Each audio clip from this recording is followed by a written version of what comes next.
Bienvenidos sean todos a los que trastornan al mundo.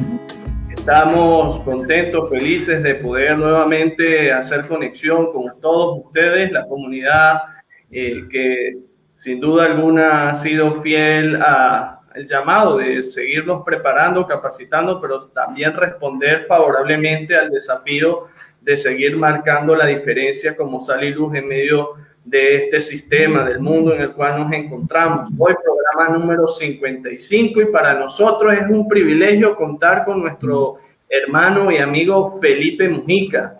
A quienes no le conocen, pues voy a hablar un poco acerca de quién es nuestro invitado, quien hace conexión desde Chile. Felipe Mujica es licenciado en filosofía, magíster en educación, con varias especialidades en diferentes áreas de la educación. Él se ha desempeñado en la educación universitaria por 10 años. Ha trabajado de forma activa con grupos de jóvenes, promoviendo una cosmovisión bíblica de la vida y sociedad. Actualmente cumple con el ministerio de ser esposo y padre. Se define como un hombre agradecido por la misericordia de Dios. Felipe, para nosotros es un gran privilegio tenerte con nosotros. Así que, bueno, tus primeras palabras para todos aquellos hermanos y amigos que nos están viendo esta noche. Bueno, en primer lugar, un gusto poder estar con ustedes. Agradezco tu invitación y estoy súper nervioso.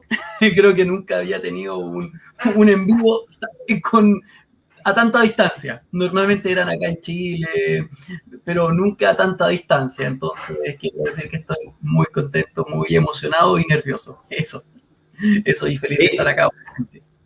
Para nosotros es todo un gusto y hemos podido entender de que, bueno, Dios te ha podido usar dentro de tu país y quizás algunas otras naciones muy cercanas.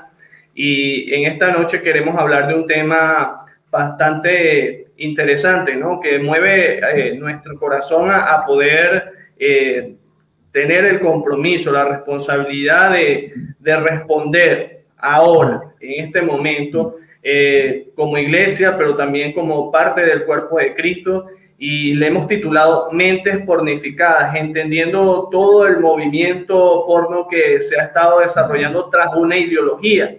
Y tomando en cuenta esto, nos gustaría entonces iniciar preguntándote, ¿cuál es la ideología en sí que existe tras la pornografía? Es una pregunta compleja, porque más que nunca hoy decir el nombre de la ideología y explicar todo lo que implica es arriesgado y a la vez es muy amplio. Si tuviésemos que decirlo, tendríamos que decir que lo que hoy día está motivando y la ideología que se encuentra tras la pornografía es lo que se conoce como perspectiva de género. En palabras más sencillas, ideología de género, o también, como yo he decidido comenzar a denominarla, cosmovisión de género. ¿Y implica esta cosmovisión? Nosotros sabemos que es una cosmovisión donde se ha comenzado a relativizar todo, tanto así que hoy día, y lo quiero decir porque son estas sutilezas las que marcan la diferencia, poco a poco nos hemos acostumbrado a hablar ya no de sexo, sino de género. Y eso es una diferencia específica y tremendamente potente, porque cuando tú hablas de género en vez de sexo, comienzas a decir en términos muy sencillos que la biología que Dios te ha dado, desde donde tú construyes lo que eres, no existe, sino que cuando hablamos de género vamos a hablar de estructuras, patrones culturales que en último término son relativos al contexto donde estamos.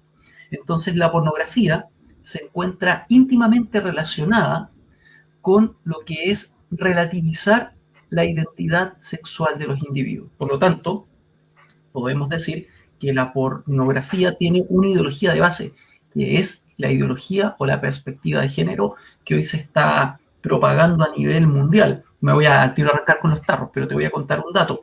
Hay un autor, yo siempre lo menciono porque creo que es muy relevante mencionarlo, que se llama Francis Schaeffer.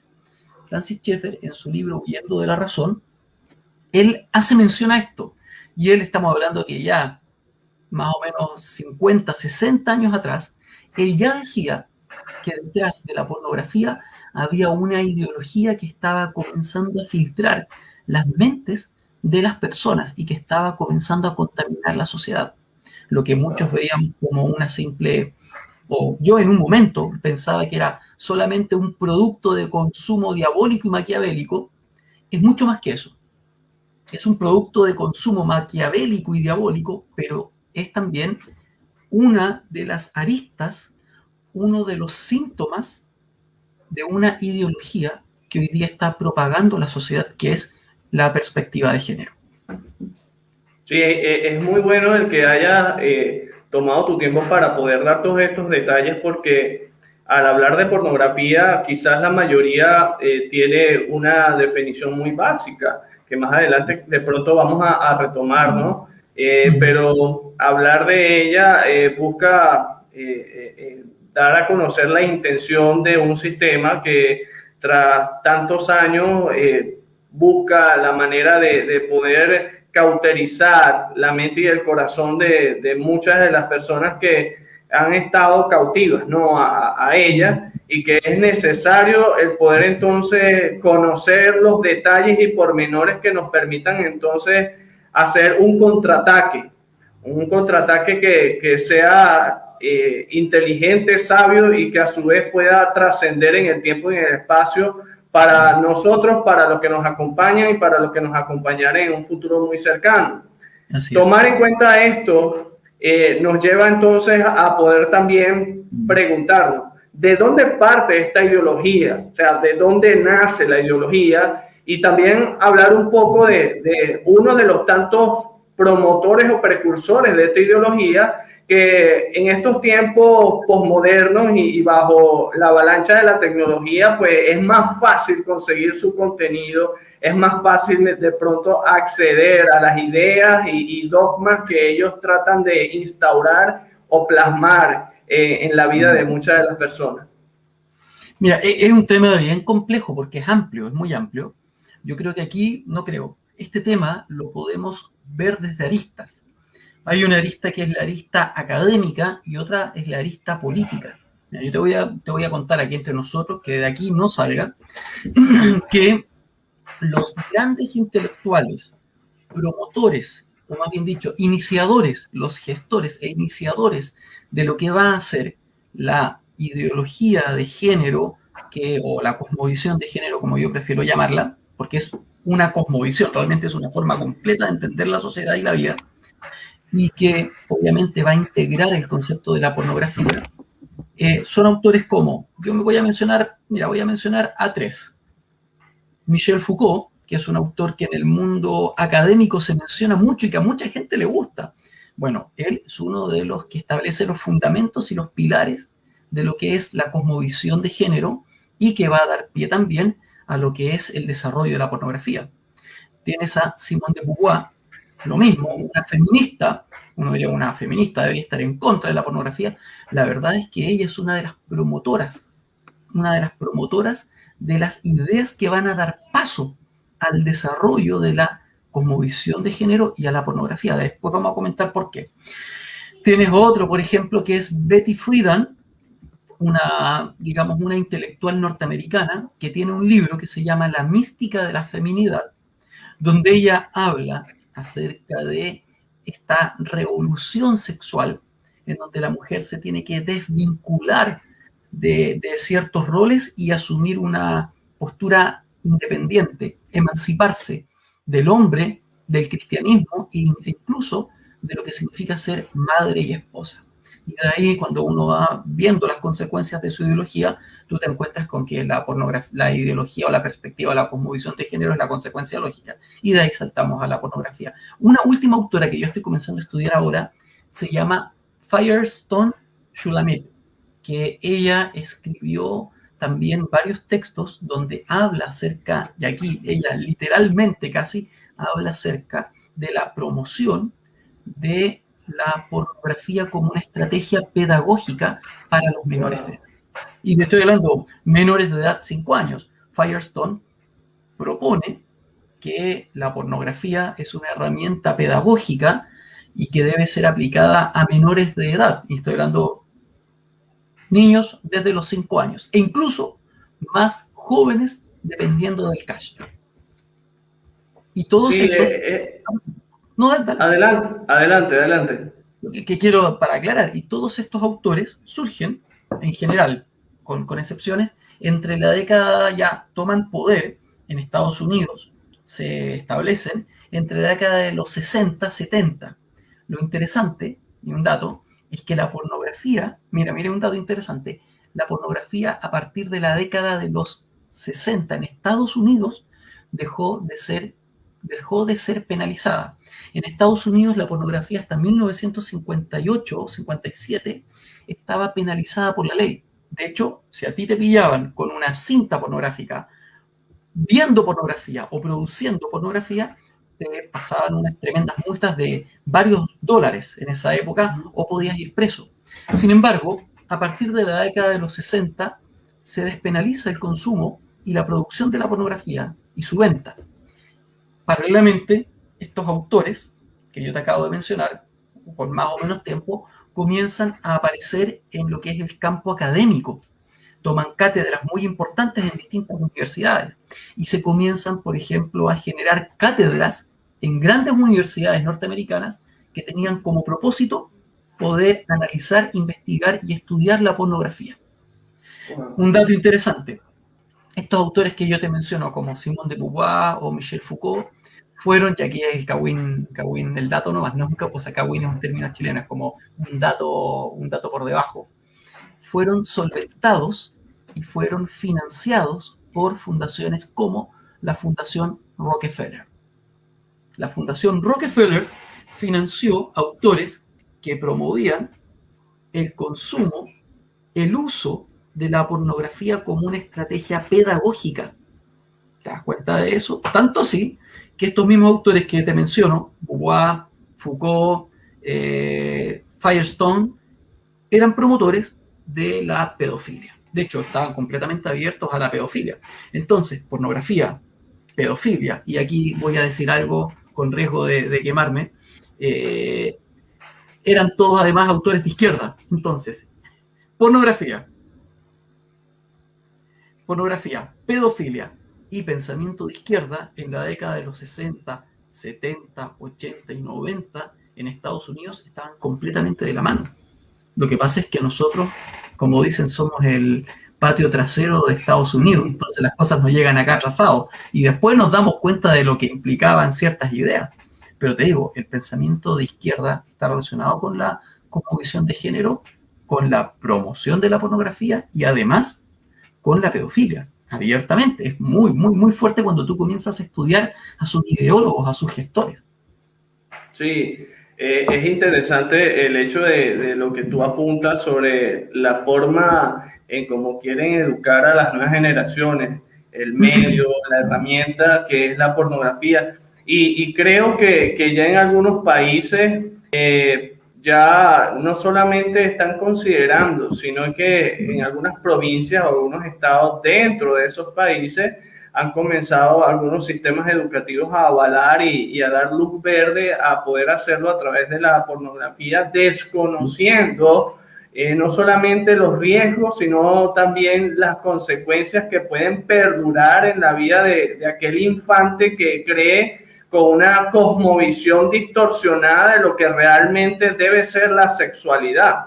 Y de allí que pudiésemos entonces también hacernos la siguiente pregunta. ¿Cuál es el fin de esta ideología? ¿Qué es lo que busca? ¿Cuál es el objetivo macro y micro que ellos quieren de pronto a través del uso de la pornografía tratar de materializar en la vida de los niños, de los jóvenes, de los adultos, de todas las personas? Mira, te voy a responder esa pregunta leyéndote una cita de un libro que se llama El hombre y la cultura. Es una recopilación de varios ensayos de varios autores que son marxistas. Voy a decir algo, estoy hablando de la izquierda, yo no me considero de derecha, por si acaso, no estoy diciendo la derecha tiene, no estoy diciendo eso, pero quiero ser muy transparente sobre este tema. Y en este libro, varios autores que son todos marxistas o neomarxistas, dicen lo siguiente: es completamente necesario sustraer de la escuela cualquier influencia por parte de la iglesia. O sea, en otras palabras, que la iglesia no tenga ninguna influencia dentro de las escuelas. ¿Por qué? Hay un tema interesante acá. ¿Cuál es el propósito, cuál es el fin de esta ideología? Incluso yo te diría, ¿cuál es el fin de la pornografía misma? Uno piensa que el fin de la pornografía es ganar dinero. Sí, pero no es el fin último. Mucha gente piensa que el fin de la cosmovisión de género o la perspectiva de género es promover la diversidad sexual. No, no es ese. El propósito último y final, y va a sonar pero casi apocalíptico lo que voy a decir, pero es así, porque es explícito, el propósito último y final de esta ideología, la cosmovisión de género o perspectiva de género, es literalmente acabar con todo sesgo, con todo valor y con todo principio cultural y moral cristiano. O sea, yo sí. Y no lo digo yo. O sea, esto no lo digo yo. Hay un autor que se llama Herbert Marcuse, que es neomarxista, financiado por la Fundación Rockefeller, igual que Foucault, Simone de Beauvoir y tantos otros, y él explícitamente dice que tiene que haber una revolución social en donde, por medio de la sexualidad, se cambie la cultura occidental que se encuentra vigente. Él no dice el cristianismo porque habría sido muy confrontacional, pero tú sabes que a la cultura que se refiere en ese momento, en la década de los 60, 70, era literalmente la cultura cristiana. ¿Qué pasa? La cosmovisión de género no tiene como propósito la libertad sexual. Ese es un error, esa es una lectura superficial. La cosmovisión de género tiene como flanco, como propósito, acabar con los valores y principios cristianos. Tanto así que todo ideólogo que se suma a la cosmovisión de género de forma seria va a explicitar que es necesario acabar con todos los principios y valores cristianos. Uno de los valores cristianos más potentes que hay es la heterosexualidad. Otro valor muy importante del cristianismo es la familia. Y justamente autoras como Firestone, que estoy estudiando ahora, ella propone literalmente que es necesario abolir la familia, porque mientras haya familia va a haber transmisión de valores cristianos, ¿ya? Y otra cosa que propone, mira, ella dice que hay que cambiar la familia y que hay que comenzar a hablar ahora de una polifamilia. ¿Cómo una polifamilia? Es decir, familias con diferentes formas, familias compuestas por 5 adultos y un niño, familias donde, por ejemplo, el hijo, y él explícitamente lo dice, el hijo y la madre lleguen a un consenso y si ambos están de acuerdo puedan tener sexo. Wow. Ella lo dice abiertamente. Entonces y ella por lo demás, Firestone es una de las autoras feministas más reconocidas y nombradas, junto con Simone de Beauvoir. Lo digo porque hoy día también tenemos un problema. La cosmovisión de género se ha metido, ha entrado muy fuerte en las iglesias, pero no de forma directa. ¿Cómo ha entrado? Ha entrado por medio del feminismo.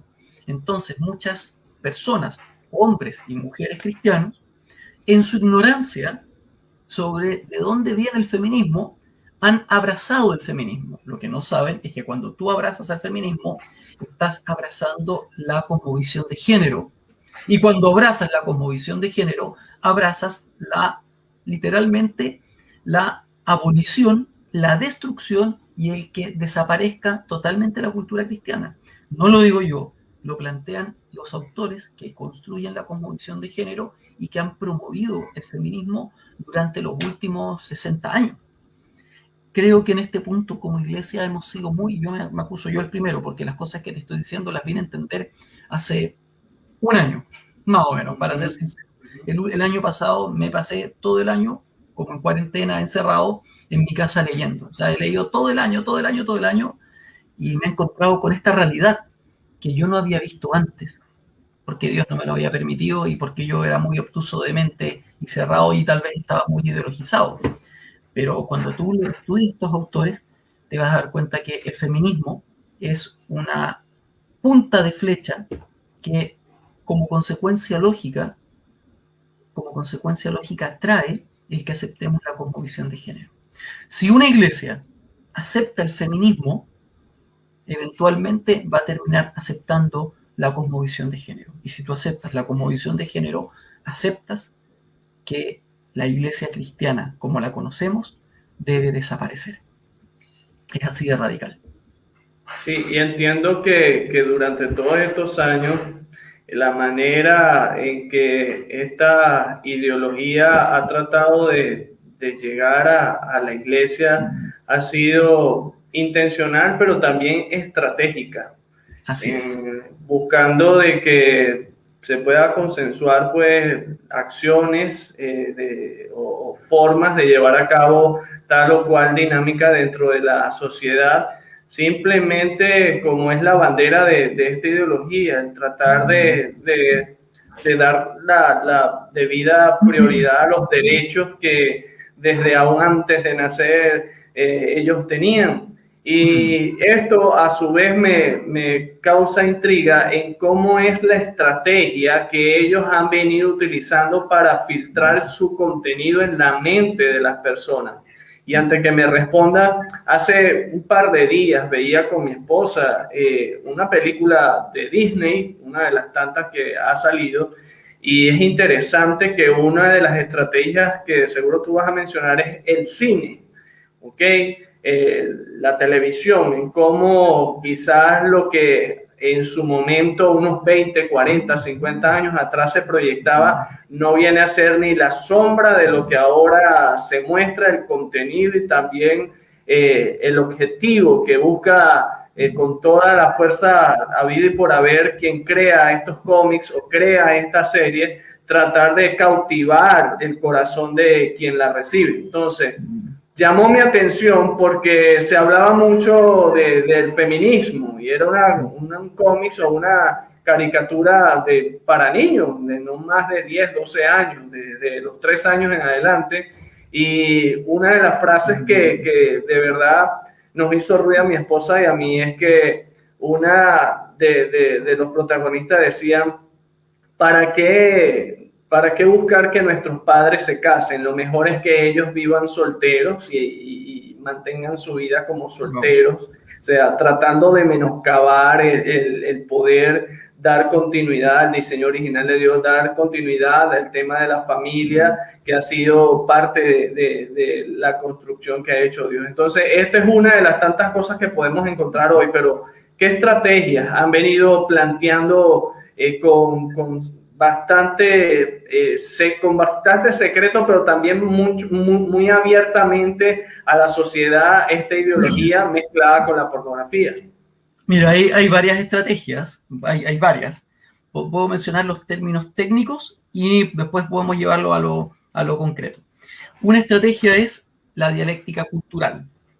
Otra estrategia son las ventanas de Overton, que esas son más conocidas. Hay un Pablo Rosales, que es un youtuber, siempre las menciona. Ya, bueno, las ventanas de Overton son tremendamente conocidas en el ámbito de la filosofía y se hablan. A mí me ha tocado enseñarlas, así que uno las explica. Pero está la dialéctica cultural, está las ventanas de Overton y está la programación predictiva. Son 3 estrategias. En términos concretos, para no entrar a definir cada una, voy a dar los ejemplos.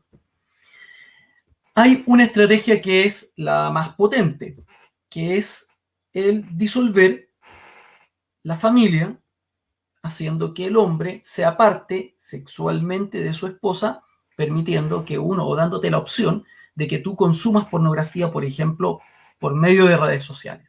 Esa es la más evidente, uno diría es la más clara. Sin embargo, hay otras estrategias que son más sutiles. Y aquí es donde viene el concepto de Herbert Marcuse de lo que se denomina el arte erótico. El arte erótico. ¿Qué es el arte erótico?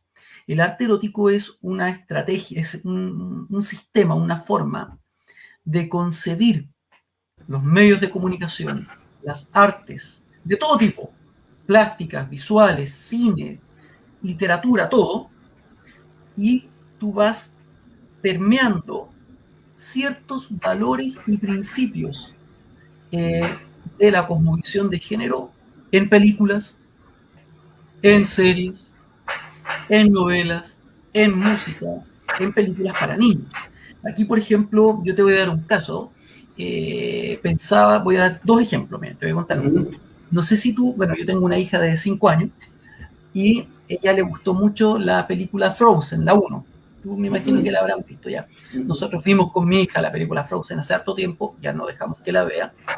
Y cuando salió la 2, Frozen 2, nosotros dijimos, cuidado. Yo investigué sobre Frozen 2. Voy a dar el dato.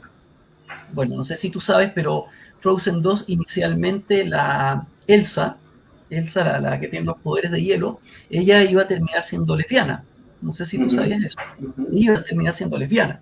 Sin embargo, fue tanto el revuelo que se hizo que tuvieron que editar la película para que no se figurara esto. Bueno, de hecho, eso, quien ve la película se da cuenta que hay como conceptos que quedan medios en el aire. Entonces, pues, es una mala película. Frozen 2 es mala película, pero es porque la editaron, porque tuvieron que sacar esas escenas. De lo contrario, se habría visto el lesbianismo en Elsa y causó mucho revuelo. Pero mira lo interesante, cuando parte la película Frozen 2, tú ves que están Anna, Elsa y Kristoff viviendo en el mismo castillo. ¿Ok? Kristoff y Anna son novios, viven en el mismo castillo y comparten la misma pieza. ¿Qué le están diciendo a los niños con eso? Que una princesa puede perfectamente convivir y no hay ningún problema. Eso que dicen, no es para tanto, eso es un concepto que están integrando en los menores de edad, en niños como mi hija. Entonces, de hecho, cuando yo vi primero la película, dije, mi hija no puede ver esto, porque ella va a ver algo raro, va a ver que dos personas viven juntas, que no están casadas, son hombre y mujer y son pareja, porque se besan, y al final de la película se terminan pidiendo matrimonio. Entonces tú dices, ahí hay un sutil concepto de la cosmovisión de género, pero es muy sutil, uno dice una tontera. Avancemos un poco más, mira, avancemos un poco más. Yo lo tiro como ejemplo porque ¿cuántos años tienes tú, Iván, a todo esto? 34 ya. Ya, perfecto, qué bueno, yo tengo 39, estamos cerca. ¿Te acuerdas de la serie Friends? Claro. Ya, listo, Friends es pornografía. Yo lo sé, la gente con eso, la gente dice, pero ¿cómo es pornografía? ¿De qué estás hablando? Friends es pornografía casi explícita. ¿Pero por qué? Por lo siguiente, la pornografía, después podemos hablar un poco más del concepto de pornografía, pero pornografía es más que solo exponer sexo explícito. Yo hago la pregunta, en Friends, los personajes, ¿qué tipo de vida sexual llevan? Llevan una vida sexual promiscua. Cada capítulo tienen una pareja distinta. No hay consecuencias en sus prácticas sexuales de promiscuidad. De hecho, hasta es liberador para ellos. En algún momento la Phoebe, que es un personaje muy entretenido, una rubia que uno se ríe harto, ella en un capítulo, esa frase, imagínate, me quedó grabada, y eso que la vi hace muchos años. Ella en un momento conoce un tipo y ella cuenta que le dice al tipo que para ella el sexo no tenía ningún compromiso emocional ni afectivo, que era algo para el placer del momento y que no había que tomar tanto en cuenta el tema de que uno pudiese sentirse mal o bien a nivel emocional por tener sexo con una persona y después terminar la relación. O sea, tú ves que explícitamente uno de los personajes de Friends te está diciendo, ¿sabes qué? En el sexo lo que importa es el placer del momento. No importa el afecto, la emoción, el amor, ni incluso si vas a dañar al otro emocionalmente al romper la relación. Esa idea que Phoebe dice explícitamente es transversal a toda la serie. Es transversal a toda la serie. Sumémosle a eso que en Friends, la primera temporada y la segunda temporada validan explícitamente lo que es el matrimonio lésbico. Y es potente, porque yo me acuerdo de esa escena. Yo ya conocido a Cristo, vi Friends antes de conocer a Cristo, vi Friends después de conocer a Cristo. Y cuando la vi por segunda vez, me encuentro con que una pastora estaba casando a dos lesbianas. Wow, aquí hay un tema, eso es contrario a la Biblia. Y la práctica y el estilo de vida que viven los personajes de Friends en su cotidianidad a nivel sexual es absolutamente contrario a la Biblia y a los preceptos que el Señor nos manda. Nunca te muestran sexo explícito. Sin embargo, te muestran personas que viven juntos, que no están casadas y que evidentemente sabemos que tienen sexo. Te muestran cómo cambian cada capítulo de pareja y evidentemente hablan del sexo y de cómo es y de lo bien que lo pasan cambiando de pareja. Entonces tú te vas dando cuenta que la pornografía no necesariamente es sentarte a ver una película donde dos personas tienen el acto sexual y se ve. La pornografía bíblicamente es mucho más que eso. La pornografía bíblicamente es cualquier práctica sexual que va en contra de la voluntad y de la santidad de Dios y de los límites que Dios ha puesto. Entonces, Frozen 2 es pornografía. Yo soy de aquí que me condene el que quiera. Frozen 2 es pornografía. Friends es pornografía. Te voy a plantear un tema. ¿Por qué incluso a los cristianos nos cuesta tanto luchar contra la pornografía?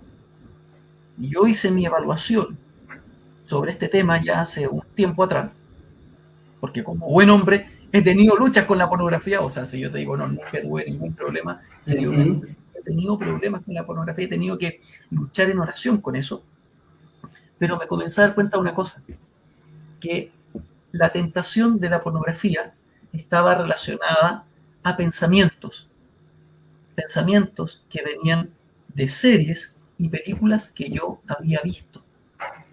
Películas donde no mostraban sexo explícito, pero que te dejaban una idea. Por ejemplo, Friends, lo tomo como ejemplo, que es el más evidente y conocido por todos. En Friends te muestran que el cambiar de pareja cada semana, cambiar de pareja cada día, te hace sentir bien, te hace sentir feliz, te valida como persona. Bueno, y en último término te enseñan, por lo tanto, que el sexo no tiene ninguna relevancia más que el goce y el disfrute del momento. ¿Qué significa eso? Cuando esa idea penetra en tu mente, después tú vas a ver una ventana que se abre de manera emergente en tu pantalla del computador y tú vas a decir, ¿qué cosa? Te va a venir a la idea, el pensamiento de, oye, si el sexo no tiene mayor relevancia que el placer. O vas a estar en YouTube y de pronto te va a aparecer una imagen de algún video sugerente y tú vas a decir, bueno, ¿cuál es el problema si total el sexo no tiene mayor consecuencia que el placer del momento?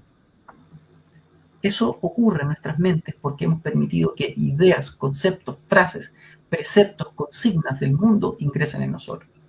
Y, insisto, los cristianos podemos estar consumiendo pornografía sin habernos dado ni siquiera cuenta. Otro tipo, te voy a dar un dato, que es, por acá mi esposa tiene el libro, no lo tiene ella, no tiene el libro, sino que tiene el libro opuesto, pero ahí lo puedo buscar, que se llama La falacia de Grey. No sé si leíste no leíste, no creo, yo no lo he leído, pero salió el libro, la novela Las 50 sombras de Grey, y salió la película y salió el libro. La verdad es que libros como Las 50 sombras de Grey son pornografía. Pornografía escrita, pero pornografía. Hay, por ejemplo, muchos jóvenes cristianos que consumen fanfic. No sé si conocen los fanfic o no. Sí, claro. Son como historias que escriben los fanáticos sobre sus personajes. Y cuando tú vas hablando con la gente que lee fanfic, te cuentan cómo hay fanfic que tienen alto contenido erótico. ¿Cuál es el tema? El tema es que uno dice, bueno, pero ¿qué tanto? Si total lo estoy leyendo. No estoy viendo, estoy leyendo. Pero cuando tú lo lees, armas un imagen en tu mente. Para mí, un ejemplo muy potente, y yo te lo digo porque tengo que ser súper transparente, Juego de Tronos. Oye, yo vi Juego de Tronos 2 veces. Incluso me compré la saga. Yo soy súper colecto, me compré la saga. Y tuve esas en mi corazón cuando el Señor me decía, no lo veas y no lo leas. ¿Cuál era mi excusa? Dios mío, voy a ver Juego de Tronos, pero voy a adelantar la parte que. El hecho es que Juego de Tronos, aunque uno adelantara, lo cual no se hace, ¿sabes qué pasa? Te va colocando la idea de que un buen guión requiere sexo. Y que de alguna forma te va colocando principios o ideas efectuadas sobre lo que es la sexualidad. De hecho, Juego de Tronos juega mucho lo que es el sadismo con lo que es la sexualidad, juega íntimamente con eso. Y eso te afecta a ti, uno no es inmune a eso. Por lo tanto, insisto, hoy día muchos cristianos pueden estar consumiendo pornografía y no saberlo, porque no tienen claro lo que es la pornografía realmente. Sí, hoy estamos hablando un interesante tema con nuestro hermano Felipe Mujica, que nos acompaña de Chile. Hacemos conexión con él desde el sur de nuestro continente y ha sido un tiempo muy bueno para poder conocer todos los detalles que hay detrás de la ideología que conecta con la pornografía. Y en este tiempo le invitamos, ya hay varias personas, Felipe, que han estado haciendo comentarios referente a lo que hemos estado hablando. Y bueno, no solamente comente, sino si ha creado pues alguna inquietud, es el momento también para que usted pueda hacerla llegar a nuestro invitado en la noche de hoy. Retomando el tema mentes pornificadas, Felipe, pensar también en por qué se ha generado el alto consumo de la pornografía. Ahora es muy fácil y existen muchas razones del por qué algunos padres desde temprana edad pueden hacerle llegar a su hijo pues un dispositivo móvil sin saber el arma de doble filo que están colocando en sus manos. Muchos de nuestros niños, ahora lo compartía hace unos días con un hermano amigo de Argentina que lo invitamos al programa, están sufriendo de nomofobia, que es el miedo a no tener un dispositivo tecnológico, es decir, viven para esto sin saber muchas veces, como bien tú decías, sin tener explícita una escena pornográfica, como todo este aparataje trabaja para poder crear interés en los niños, pero en los jóvenes, en todas las personas.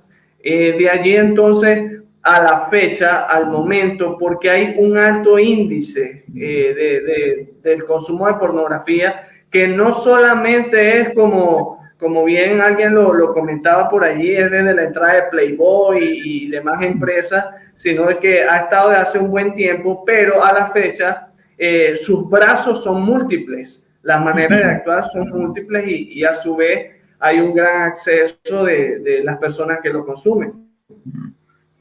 Voy a plantear, voy a irme por otro lado, pero para acotar o aportar algo distinto. Mira, voy a decir cuál es el responsable del aumento del consumo de pornografía. Voy a tirar una broma. A ver, esto yo siempre lo digo en algún momento, pero también hay otros autores como Gabriel, que tú lo conoces, que también lo menciona en un libro de Jehová. Netflix.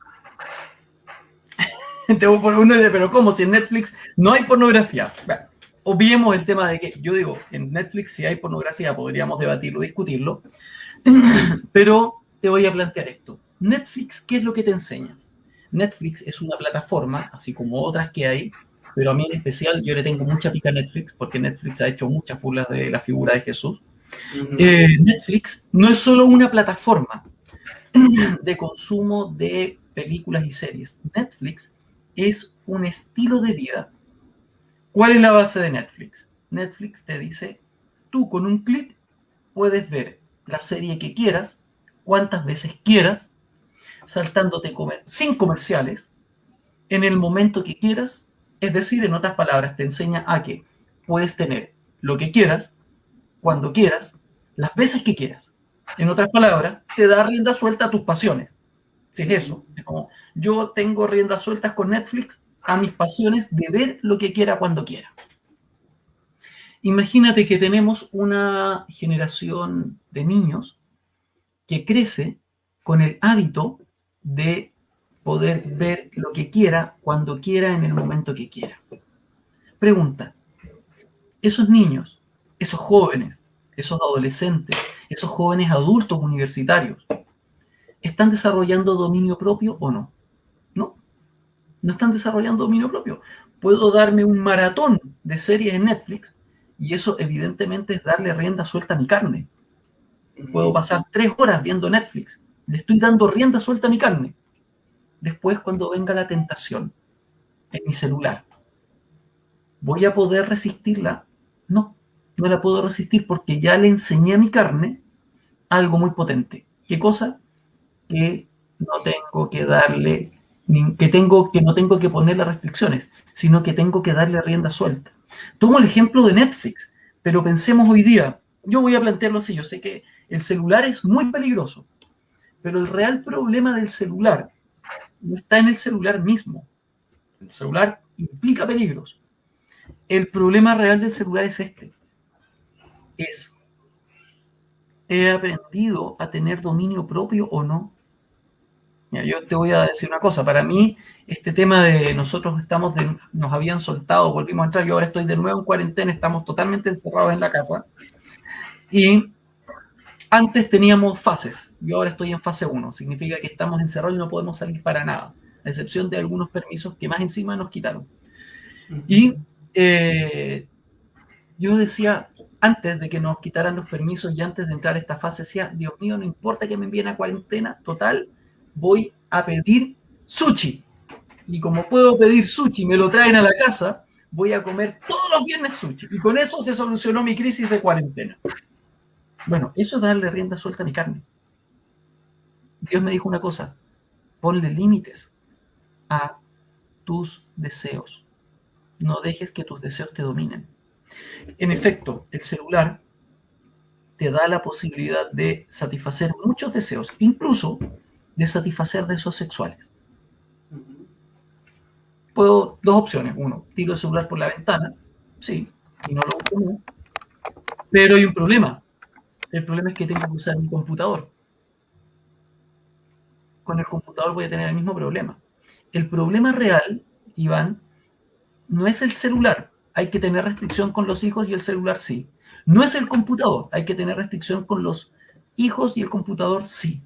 El problema es este, que estamos en una época, y somos, me incluyo yo el primero, una generación que no ha aprendido a ponerle rienda suelta a sus pasiones y deseos. En último término, yo podría no tener el celular, no tener el computador, pero si quiero ver pornografía, es cosa de que vaya a mi cama, cierre los ojos y recuerde todas las imágenes que he visto. Y puedo ver tanta pornografía como si la tuviese en mi computadora, en mi celular. El corazón, estimado Iván, es lo que nosotros tenemos que hoy día formar. Corazones que tengan dominio propio. Hay dos autores que a mí me gustan y no son cristianos. Insisto, estuve ordenando mi biblioteca, así que por lo menos ordenando y desordenando, entre comillas. Tengo acá un alto de libros. Pero uno se llama Tomás Mulián y otro Enrique Rojas, ambos chilenos. Y te voy a contar un dato. Uno escribió el libro El hombre light y otro escribió El consumo me consume. Y los dos dicen lo mismo, siendo no cristianos. Los dos dicen lo mismo.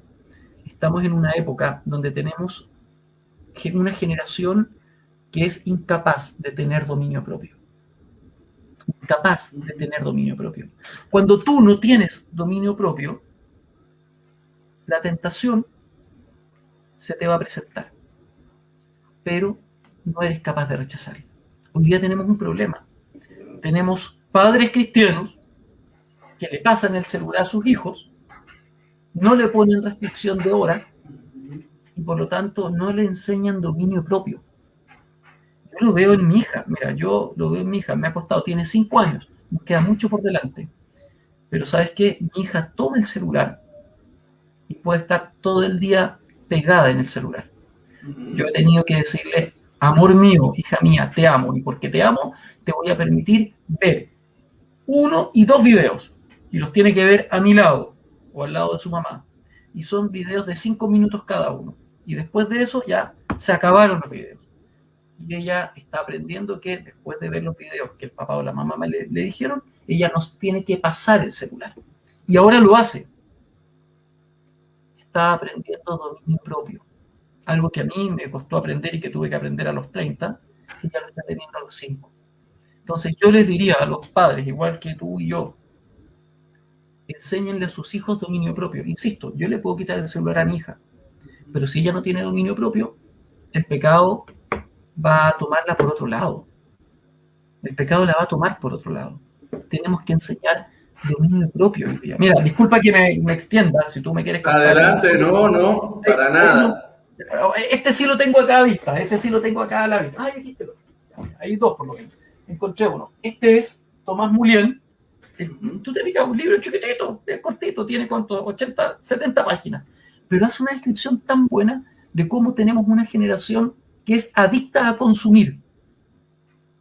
El que es adicto a consumir tiene su mirada puesta no en el objeto de consumo, sino en el acto de consumir. ¿Se entiende? O sea, si yo soy un adicto a consumir, me interesa me interesa no el objeto de consumo, sino que me interesa el acto de consumir. Como tenemos hoy día una generación, voy a darle duro a los cristianos porque estamos entre cristianos, si tenemos cristianos adictos al consumo, esos cristianos adictos al consumo eventualmente van a terminar cayendo en pornografía. Porque en algún momento se van a aburrir de todo lo que han consumido y van a buscar algo nuevo que consumir. Y van a llegar a la pornografía. Hay un autor que es que me gusta mucho, no es cristiano, Armando Roa, es psiquiatra y chileno también. Él habla acerca de cómo hoy día en Chile, y esto se extiende a toda Latinoamérica y a todo el mundo, lo tiro para todo por América y del norte y sur, cómo hoy vemos que la gente vive lo que se llama la angustia patológica. No voy a entrar en conceptos aquí en detalles. Hay una angustia sana y hay una angustia patológica. La angustia patológica es esta necesidad de tratar de evitar el sentirme vacío. Evitar el sentirme vacío. Y aquí voy a plantear algo. ¿Por qué un hombre cristiano y una mujer cristiana? Porque, ojo, la mujer también puede consumir pornografía, solo que no se da cuenta. Pero ¿por qué un hombre cristiano o una mujer cristiana comienzan a buscar la pornografía? Armando Roa, filósofo y psiquiatra chileno, no cristiano, dice lo siguiente.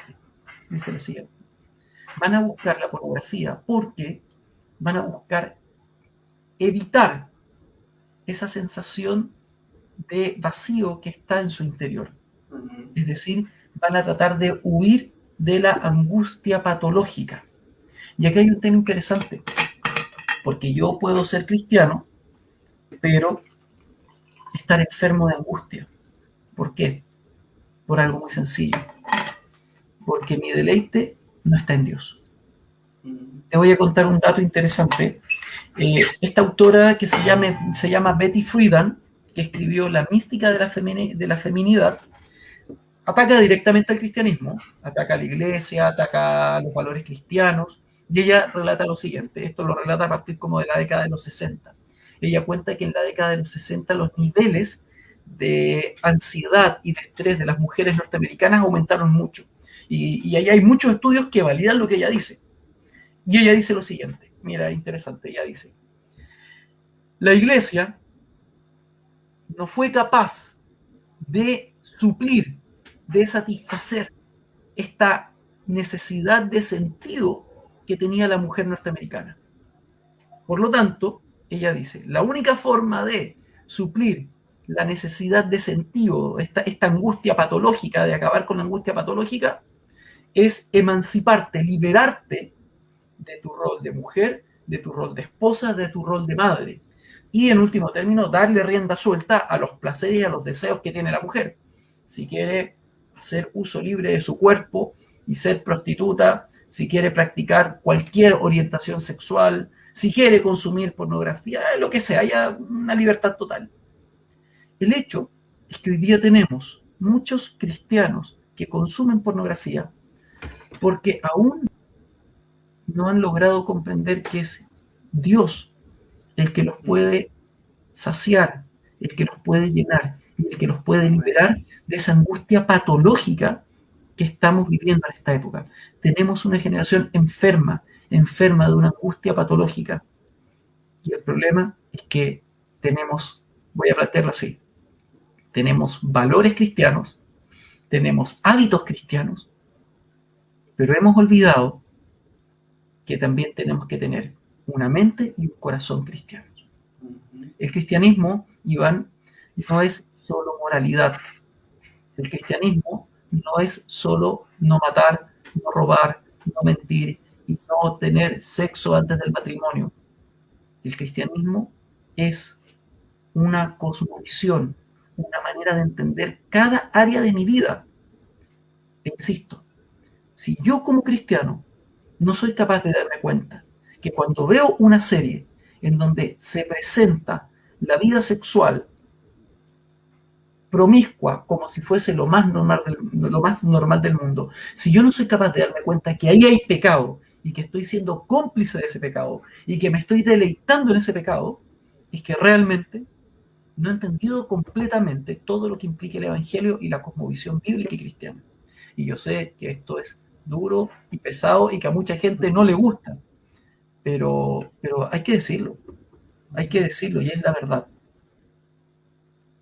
Sí, creo que has atinado en el blanco por lo siguiente, y es que a veces podemos saber tanto de Dios que olvidamos conocerle en la intimidad, que Él pueda saciar todas las áreas de nuestra vida. Y un detalle no menos importante que acabas de mencionar es el consumo, y es ese espectro, esa gama tan amplia que te ofrece el mundo porno, en el que aquel o aquella persona que comienza a consumir, al tener ese vacío que entendemos que la plenitud, la llenura la da Dios en todo sentido, nunca se va a conformar, sino que va a querer más y más y más. Y sin darse cuenta o dándose aún cuenta del daño atroz que ocurre desde todo punto de vista, aún el proceso de restauración, de depuración, tarda años. O sea, simplemente por accidente o con toda la intención ver un contenido pornográfico tarda tiempo. O sea, Dios puede hacer la obra, pero científicamente se ha comprobado que tarda su tiempo, y es una lucha en la cual la persona va a estar librando y dándose cuenta de que si esa es su debilidad, va a tener que estar bastante aferrado a Dios, como bien tú lo compartías antes de iniciar este conversatorio, y aún en el conversatorio, en donde debe llevar una vida espiritual disciplinada, de oración, de meditar, de reflexionar, y también tener a hombres y mujeres que puedan con fidelidad y lealtad pues estar allí a derecho para poder ayudarle en esos momentos de debilidad, en los cuales en esos primeros pasos puede de pronto sentir que va a reincidir nuevamente. Tomar en cuenta esto, tratar de plantear toda esta situación tan complicada por lo que hemos estado mencionando en el papel, pero que sin duda alguna también es un reto y un desafío para la iglesia, nos lleva a preguntarnos la posición de la iglesia históricamente, pero también recientemente con todos estos movimientos. Y sabes, hace no más de unas 2-3 semanas, un joven se me acercaba porque, bueno, él dice, me gusta mucho el hacer el esfuerzo y ver los programas que tú y tu esposa pues tienen, porque son temas que en mi iglesia no se hablan. Y me hacía la pregunta una vez más, allí mientras él me compartía su situación, ¿verdad? ¿Qué pasa con la iglesia? Que no levanta la voz, no habla, no comparte, no busca la manera de educar o reeducar a la feligresía para que desde casa puedan también entonces estar alerta y cuidar de los suyos, y también de poder decirle a lo bueno, bueno, y a lo malo, malo. O sea, ¿qué ha pasado con la iglesia que de pronto está adormecida en cuanto a este asunto, que para algunos dirán es irrelevante, es trivial, pero ya con todo lo que hemos estado hablando, cómo los eslabones han estado pues sumándose para dar la continuidad a la cadena, nos damos cuenta de lo peligroso y dañino que es para la vida del ser humano? Mira, hay un autor, me gusta, yo lo que hago es leer. Tú sabes, profesor de filosofía, yo leo. Excelente, excelente. Yo tiro una broma, digo, talla es broma en chileno. Yo tiro una broma y mi broma es, yo no sirvo para nada, solo sirvo para leer. Entonces me pongo, yo leo, ¿qué hago? Leo. Entonces, por eso siempre cito libros. Y hay un libro, que es este, lo tengo muy cochino porque lo leo mucho, que es de Miguel Núñez. Tiene otro libro que se llama también Verdad que transforma, el poder que transforma una nación. Pero puntualmente en este libro, Vivir con sabiduría, con integridad y sabiduría de Miguel Núñez, libro que yo recomiendo, tengo que decir algo. Hay una cita que quiero decir, alguna frase que él dijo que a mí me tocó, y es esta. Él dice, ¿cuál es el problema de la iglesia? Dice, la iglesia tiene un corazón que ama a Dios, pero su mente sigue siendo la mente del mundo. Iván, hoy día tenemos un problema. Tenemos jóvenes, señoritas, adultos que se congregan, sea virtual o presencialmente, cantan a Dios en la iglesia, tocan instrumentos, escuchan una prédica y dicen, oh, wow, qué hermosa la palabra de Dios. Cuando salen del templo, llegan a su casa, llegan a consumir series, películas, videos que no tienen nada que ver con la palabra de Dios. ¿Sabes lo que pasa? Comienzan a penetrar esas ideas que ven en esas series, en esas películas, en esos videos, en su mente. ¿Sabes qué pasa? Hoy día tenemos gente que ama mucho a Dios, pero que no sabe pensar bíblicamente. Y ese es un punto crucial. Creo firmemente que hay muchos pastores que aman al Señor, no lo pongo en duda. Muchos pastores y líderes y siervos de Dios que aman a la congregación, que se la juegan al 100%. Pero hay un problema. No piensan bíblicamente. Y lo digo porque me ha tocado encontrarme con gente y preguntarle a personas cristianas, ¿qué es la justicia? Y me dan definiciones del mundo, no bíblicas. ¿Qué es el amor? Y me dicen, el amor es sacrificial. Bueno, pero ¿qué significa eso? Que tú amas al otro con todo el corazón y que lo amas mucho, mucho, mucho, mucho, y que en último término, no importa lo que el otro haga, lo vas a seguir amando. Bueno, tengo que decir algo con mucho respeto. Esa es una visión distorsionada y limitada del amor sacrificial de Cristo. Porque Jesús nos ama tanto, tanto, tanto, tanto, tanto, que murió por nosotros, por nuestros pecados, y nos ama tanto que nos quiere apartar del pecado. Porque si no nos quisiera apartar del pecado, la verdad no sería amor. Pero sin embargo, hoy día tenemos iglesias donde líderes dicen, no, si Dios te ama, así que tranquilo, no te preocupes, tú pecaste, ya arrepiéntete y tranquilo. Es cierto, pero Jesús le dijo a la mujer pecadora, nadie te juzga, yo tampoco, vete, pero no peques más. Es como que hoy día se nos olvida el vete, pero no peques más. También se nos olvida que para que la gente no peque más, tiene que entender la raíz de su pecado y tiene que entender cuáles son los pasos a seguir para poder ir venciendo pecados. Yo te quiero decir, con mucho, bueno, tú eres pastor y estás haciendo este programa, así que esto no se aplica a ti, pero con mucho dolor me he encontrado a pastores que reducen su predicación a un sermón moralista que yo podría escuchar y leer de un filósofo que tiene sentido común. Y es triste cuando tú escuchas sermones que son moralistas, cuando tú escuchas sermones que se fundan en el no mate, no robe, no mienta. Es cierto, no hay que hacer esas cosas, pero la palabra de Dios está puesta para que nosotros aprendamos no solo mandatos, está para que aprendamos a pensar como Dios quiere que pensemos. Eso es lo tremendo. Sí. Somos cristianos, pero tenemos que aprender a pensar como Cristo. Y hoy día tenemos iglesias y una generación entera que no tiene idea cómo piensa Cristo. Siente con muchas ganas, pero no piensa como Cristo piensa. Y aquí yo lo digo con mucho amor. Esto significa que yo como cristiano tengo que restablecer mis prioridades. Tengo que leer la Biblia, amén, pero tengo que estudiar la Biblia, amén. Y tengo que sentar a leer libros cristianos, buenos y sanos, que me vayan evidenciando si yo estoy pensando como el mundo o no. Mira, te lo digo, este libro para mí, yo lo recomiendo tanto. Vivir con integridad y sabiduría. Yo cuando vi el título dije, qué tontera, si yo ya sé vivir con integridad y sabiduría. ¿Sabes qué? Miguel Núñez me dio una bofetada en la cara, o el Señor por medio de este libro. Porque este libro me hizo ver una cosa. Y va a ser una cosa chiquitita. Mira, un detalle, que los cobardes no entran en el reino de los cielos. ¿Y qué tiene que ver eso? Que si yo no soy capaz de predicar el evangelio, soy cobarde. Y por lo tanto,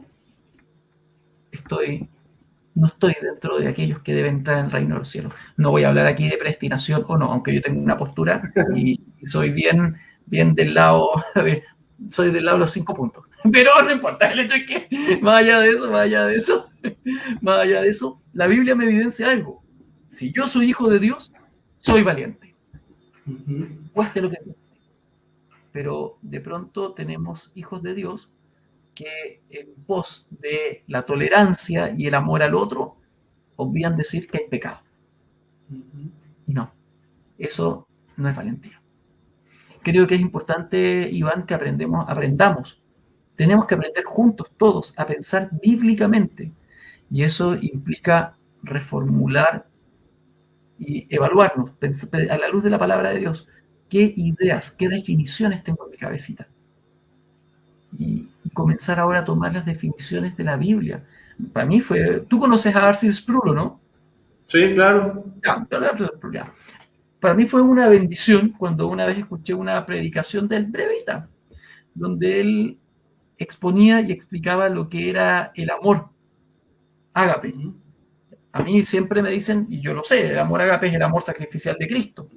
Pero Sproul profundiza en esto. Y esto que dijo Sproul, yo tuve la oportunidad de confirmarlo con la Biblia. Primera carta de Juan. El amor ágape tiene a lo menos dos aristas. La benevolencia y la complacencia. Dios tiene amor ágape, y el amor ágape implica que Dios tiene benevolencia, voy a decir un término más sencillo, buena voluntad para con todos. Por lo tanto, Él hace, ¿qué cosa? Que Cristo venga a la tierra a morir por nuestros pecados. Buena voluntad. Amor benevolente. Pero el amor ágape tiene otra arista que es el amor por complacencia. Y este es el punto. Dios ama por complacencia solamente a aquellos que han recibido a Jesús como su Señor y Salvador. Por lo tanto, Dios tiene amor benevolente con toda la humanidad, pero tiene amor complaciente solamente con sus hijos. Cuando la gente dice, Dios te ama, con amor ágape, es cierto, pero ese amor que tiene el mundo es solo benevolente, porque el amor complaciente, que es la otra cara del amor ágape, es solo para sus hijos. Y hoy día tenemos una generación de cristianos que le dice a la gente, Dios es tan bacán que te ama, así que no importa lo que tú hagas, Dios te ama.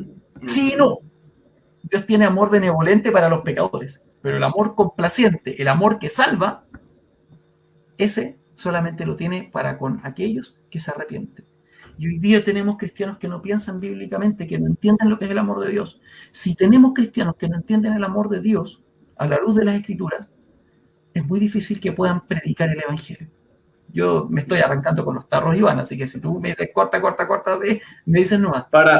Para nosotros es muy bueno el poder tratar de ampliar el concepto de lo que es la gracia de Dios, porque muchas veces, como bien tú decías, se llenan nuestros espacios para poder predicar no solamente del moralismo, sino de otros tantos temas, positivismo, el ven a Cristo, Él te ama, pero no te arrepientas. Muy poco hablar acerca de la condición caída del hombre en el que debe entender de que necesita de Dios en su vida para saciar la misma, que pueda llenar el vacío que hay en él. Y aún muchas veces dentro de la iglesia encontramos a hermanos y hermanas, y aún hasta nosotros en algún momento pudimos haber caído de llenar nuestro corazón de religiosidad a tal punto de saber la tradición o la experiencia cristiana, pero llevar una vida oculta en que cuando entendimos realmente la necesidad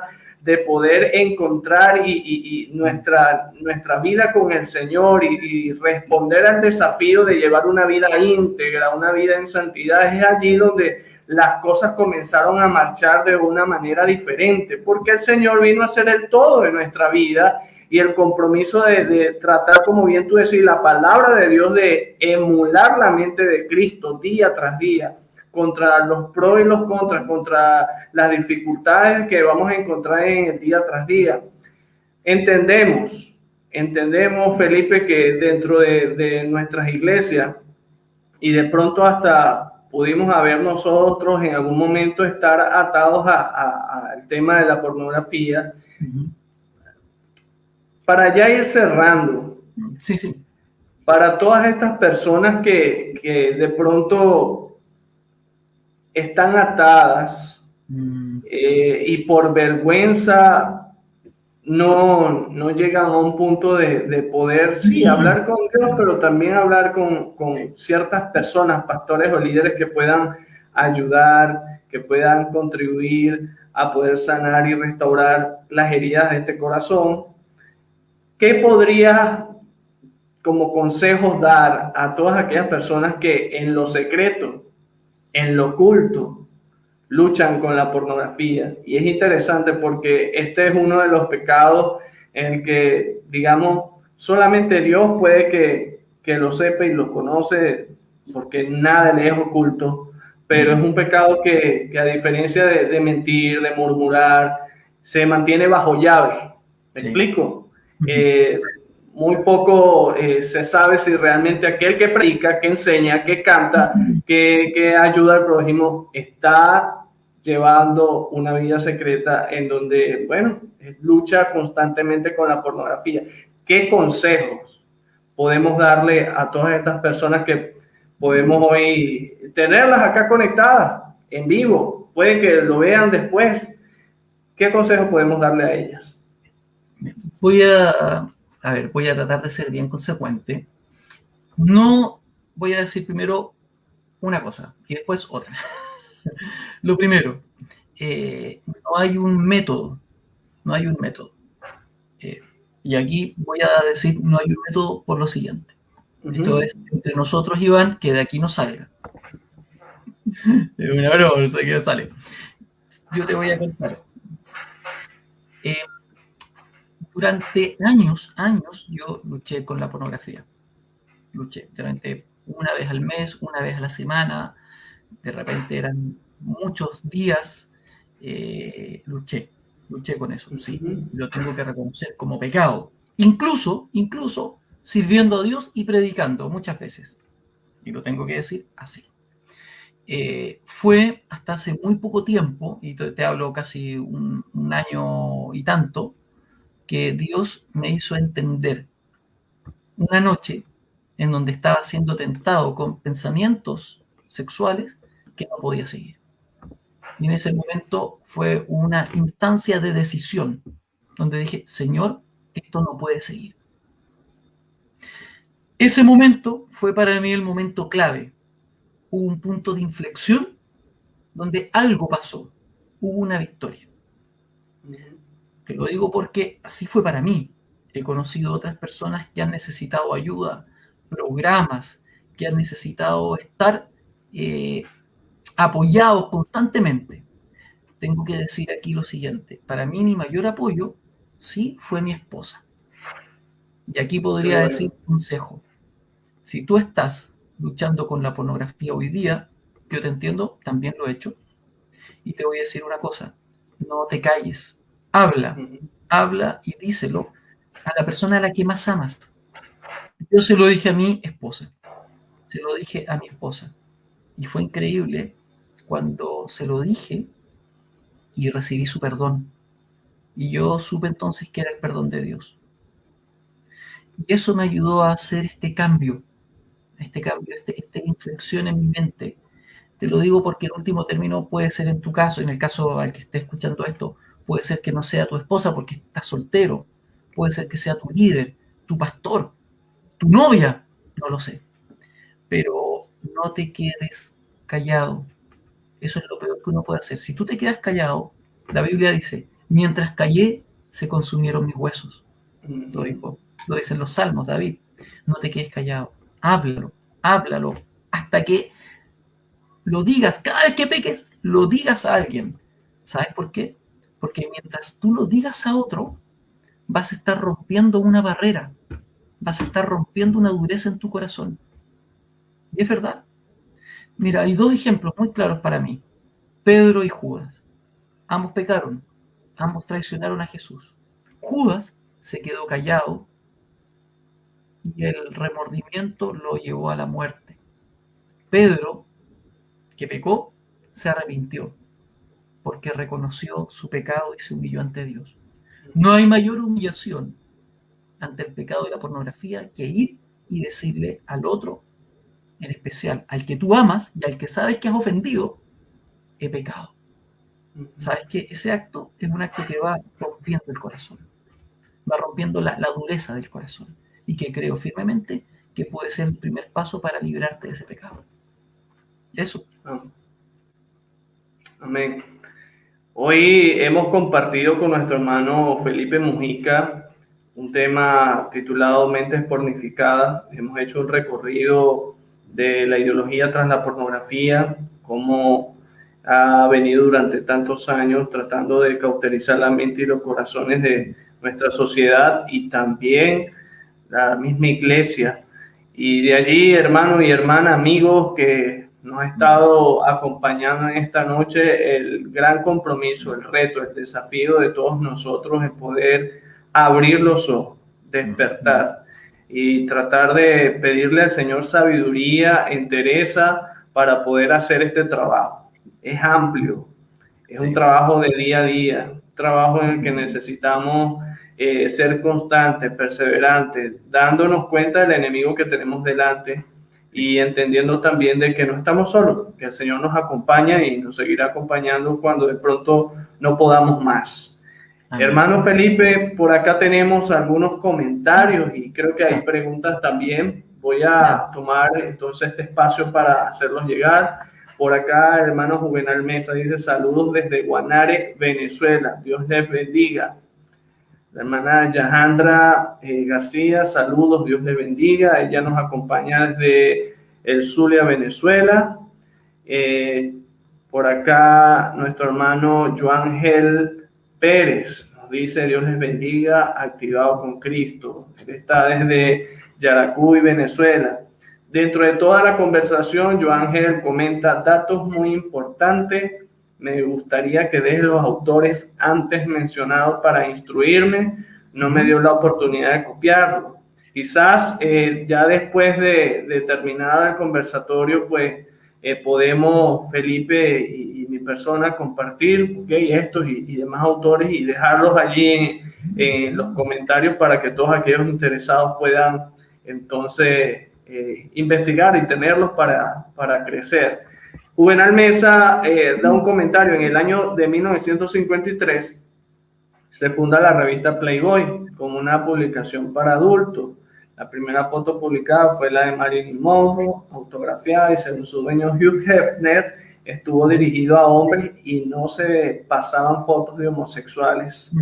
Entonces, este medio para la época estaba inducido para consumismo de sexo recreativo o ha sido desde entonces un medio plataforma para la ideología de género. Oye, es una excelente pregunta esa. Muy buena, muy buena. A ver, aquí vamos a hacer un recorrido previo. La ideología, esto es fecha. Yo soy malo con la fecha porque soy profesor de filosofía, no de historia, entonces yo me sé los conceptos. Según, 1940 comienzan a emigrar una serie de filósofos que son los filósofos de la Escuela de Frankfurt. 1940. La Fundación Rockefeller los lleva a Estados Unidos, ¿ok? Y aquí voy a hacer una aclaración sobre lo que decía justamente ese hermano. 1940 los lleva la Fundación Rockefeller a los filósofos de la Escuela de Frankfurt, que es una escuela alemana, los lleva a Estados Unidos por el tema de la Segunda Guerra Mundial, ya, como exiliados. Se llaman los exiliados de Frankfurt. ¿Qué ocurre? Estos filósofos van a ser contratados con el propósito de estudiar e investigar cómo generar procesos de revolución social. Se les va a cancelar para esto. Uno de los filósofos más conocidos, insisto, es Herbert Marcuse. Otro filósofo muy conocido es Teodoro Adorno. Estoy dando todo el contexto para poder llegar a la respuesta, para que sea más o menos decente la respuesta. Estos filósofos van a justamente, en especial Marcuse, va a promover lo que es, lo que ya dije, la estética erótica o las artes eróticas. Y ellos esto lo van a comenzar a hacer desde más o menos la década del 50 en adelante. Entonces, ¿qué es lo que pasa? Que ellos estaban siendo financiados por la Fundación Rockefeller. Paralelamente, instituciones como, por ejemplo, organizaciones como la revista Playboy estaban emergiendo, porque hay algo que se llama programación predictiva. La programación predictiva es una estrategia donde a ti, por medio de los medios de comunicación, te presentan una idea, ¿ok? Te presentan una idea, y esa idea te la presentan, y tú en la medida en que eres expuesto a esa idea, comienzas a normalizarla. No es extraño que la revista Playboy presentara elementos o imágenes que no eran directamente consideradas según los sistemas jurídicos como pornografía, sino que rayaban más en lo erótico. La razón es sencilla, porque estaban en una revista y no estaban en una cinta, ¿ok? Esa diferencia, porque ahí lo que se sancionaba era la cinta, no el material leído.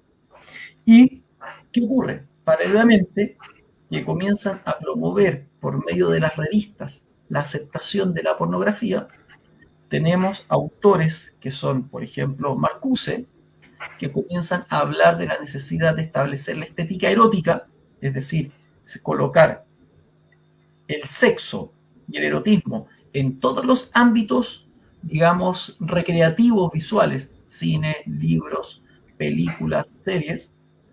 Entonces, ¿qué pasa? Que durante 3 años, desde el 53 hasta el 60, se comienza a bombardear a la población masculina con el hecho de que la pornografía no es mala. Para el año 60, tienes una generación de hombres que ya se habían acostumbrado al consumo de pornografía. Por lo tanto, ¿qué tienes? Tienes que después, para la década de los 60, ya se legaliza la pornografía. Pero porque hubo un trabajo usando esta revista Playboy como medio para ir ideologizando a los hombres. Un dato nada más. Fíjate que en la década de los 60 en Estados Unidos se comenzó a promover la educación se comenzó a sancionar y a prohibir la educación de lo que era el creacionismo en las escuelas.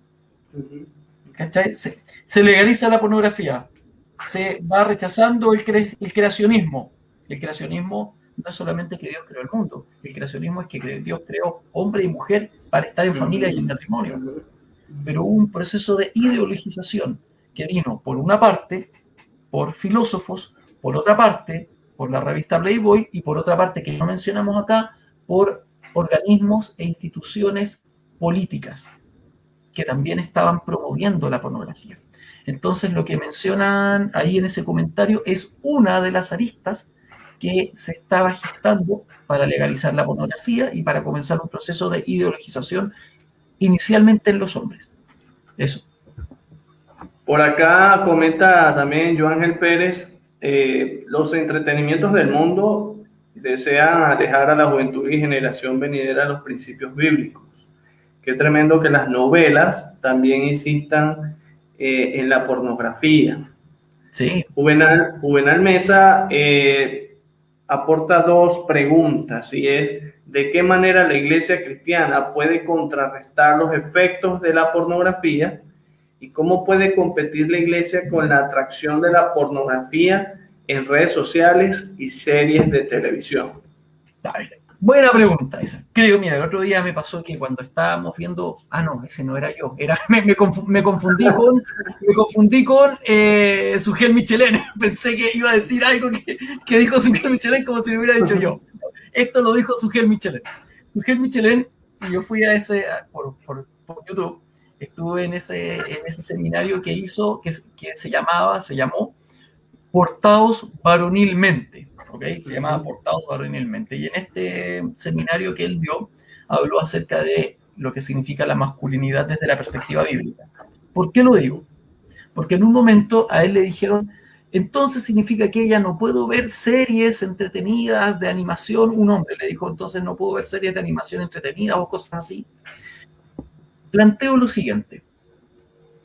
Yo creo firmemente que los cristianos hoy nos tenemos que tomar las redes sociales. Por ejemplo, Iván, lo que tú haces de generar un espacio de conversación donde tienes un programa es una forma de combatir la pornografía. Necesitamos otras formas. Por ejemplo, mi hija ve una serie que se llama Superlibro. Es sobre la Biblia. Bueno, veo una sola serie. Hay una serie cristiana que se llama Superlibro. ¿Dónde hay más series cristianas hoy día a los que niños pequeños pueden acceder? Pregunta, ¿por qué no hay más novelas cristianas que hombres y mujeres podamos leer? El espectro es tan poquito, tan reducido. ¿Qué es lo que pasa? Dios nos dio la capacidad de ser creativos y no la usamos. No puede ser, insisto y disculpen acá, no puede ser que la literatura cristiana se reduzca solo a libros de autoayuda y teología dura. ¿Es bueno? ¿Es necesario? Sí, pero tiene que haber más. Tiene que haber mucho más. Insisto, los adolescentes necesitan novelas cristianas con las que entretenerse, claro que sí. Yo tengo algunas acá en mi casa, que las tengo también para mi hija, pero C.S. Lewis marcó la literatura con las Crónicas de Narnia, son cristianas. ¿Dónde hay más Crónicas de Narnia hoy en día? ¿Por qué a los cristianos nos gusta tanto que nos den todo y no crear? Comencemos a crear series que pasemos por YouTube, cristianas. Series que se pasen en plataformas cristianas. Tomarnos las redes sociales. Eso es lo que tenemos que hacer hoy día y dar una opción distinta al pueblo de Dios y también al mundo. Que vean que somos sujetos creativos. Eso. Amén. Hermano Juvenal, bueno, aprovechó muy bien el tiempo con nuestro hermano Felipe y de verdad que bueno que tanto él como los demás hayan tenido el interés de hacer estas preguntas tan buenas, interesantes, y creo que aplica de pronto en su gran mayoría a padres no cristianos, porque él pregunta, ¿deben los padres cristianos, pero también podemos decir los no cristianos, observar pornografía con sus hijos para orientar el tema con ellos? Mira, yo nunca he consumido cocaína, pero te aseguro que no le daría a mi hija cocaína para que sepa que no la tiene que consumir. No necesito ver pornografía para saber que es mala. Voy a usar un término, voy a usar una variante muy dura y va a sonar soez, pero con todo el respeto del mundo. No necesito comer fecas para saber que las fecas son asquerosas. No necesito ver pornografía para enseñarle a mi hijo que la pornografía es mala. ¿Por qué? Por lo siguiente. Si yo quiero enseñarle a mi hija o a mi hijo que no vean pornografía, antes de decirles que la pornografía está mal, les tengo que mostrar lo que está bien. Si tú le muestras a los niños lo que está bien, después ellos, si tienen al Señor y si tienen una estructura moral clara y bíblica, van a tender y van a poder alejarse de lo que está mal. Por ejemplo, si mi hija sabe, que yo esto se lo enseñé a mi hija sabe lo siguiente, que mi hija tiene 5 años pero quiere ser mamá. Ella quiere ser mamá, ella quiere tener una guagua en la guatita y ser mamá, está feliz con la idea. Mi hija sabe que para ser mamá, primero tiene que ser esposa, y antes de ser esposa tiene que ser novia. Pero para ser novia, ella tiene que ser primero una mujer grande y adulta. No le tengo que decir a mi hija que el sexo prematrimonial es pecado.